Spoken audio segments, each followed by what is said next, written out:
10, 9, 8, 7, 6, 5, 4, 3, 2, 1.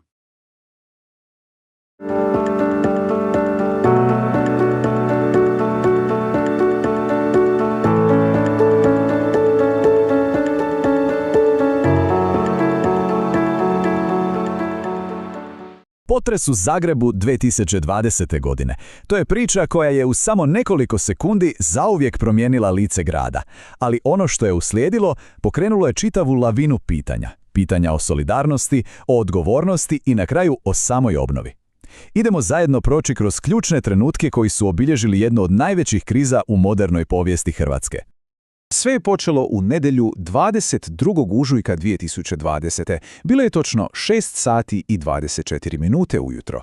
Za gotovo cijeli grad bio je to trenutak nasilnog, iznenadnog buđenja. Buđenja iz sna ravno u kaos i potpuno neizvjesnost.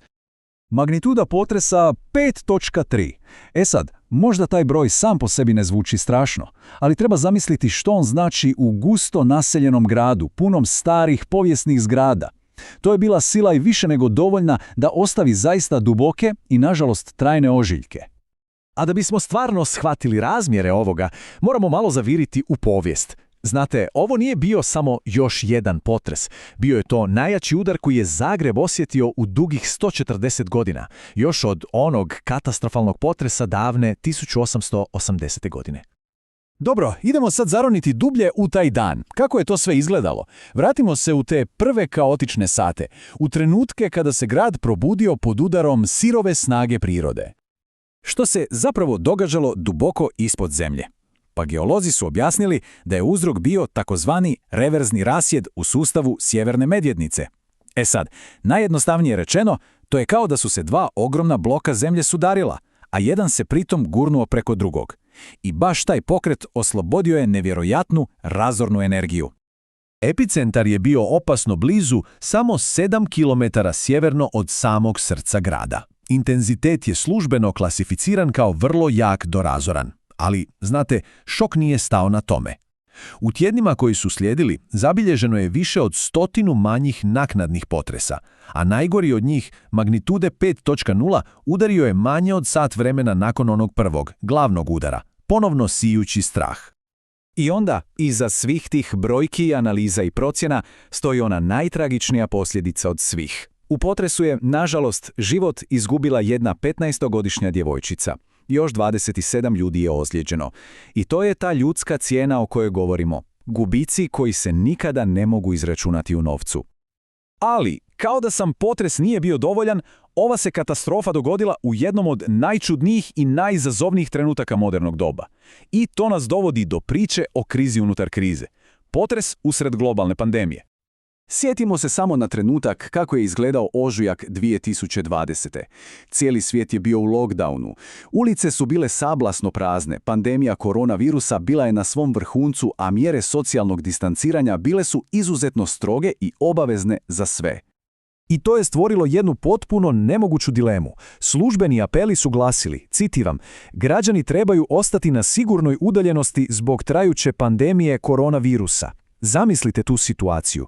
Primarni instinkt nalaže da se bježi van, na otvoreno, iz zgrade koja se trese, a na tom otvorenom čeka nevidljiva prijetnja i jasna pravila koja zabranjuju okupljanje. Nevjerojatno.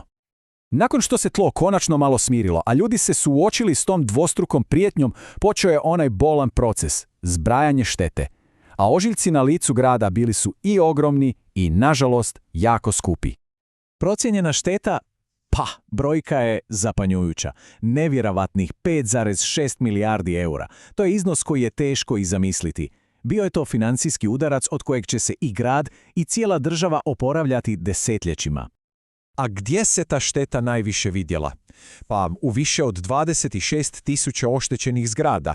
Za gotovo 2.000 obitelji to je značilo da su njihovi domovi preko noći postali neupotrebljivi. Stradale su i škole, fakulteti, mjesta učenja i budućnosti. Uništenje je, nažalost, bilo posuda.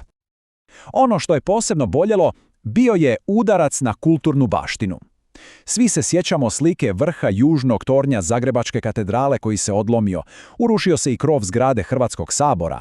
Teško su oštećeni i ključni muzeji kao i bazilika Srca Isusova.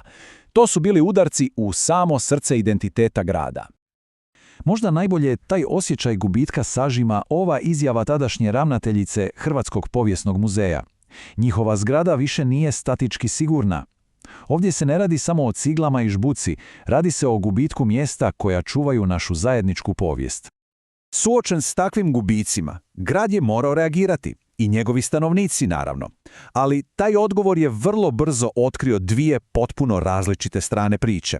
Jednu o nevjerojatnoj solidarnosti i drugu o bijesu i kontroverzama. U tim prvim danima dogodilo se nešto zaista predivno.